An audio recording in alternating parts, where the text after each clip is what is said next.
Dobiti ERC projekt je res ena taka čudovita priložnost za to, da se naslednjih 5 letih lahko res posvetiš temi, ki te očitno tako zelo zanima in privlači, da si žrtvoval toliko časa za prijavo, kot jo zahtevajo te prijave, ki so res kar zahtevne, no. Tako da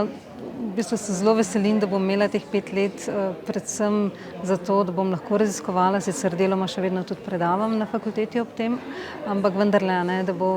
ves moj čas lahko usmerjen samo v raziskavo te teme, ki jo bomo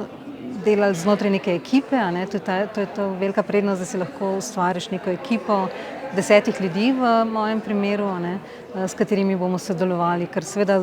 skozi to izmenjavo mnenj, izmenjavo nekih izkušenj na terenu, skozi raziskave in tako naprej,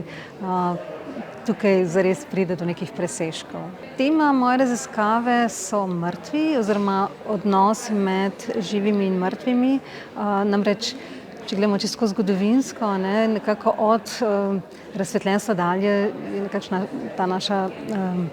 prevladujoča, dominantna paradigma, da seveda mrtvi niso empirična realnost. V praksi vidimo, da za mnoge ljudi še vedno so, ne, da torej niso samo neke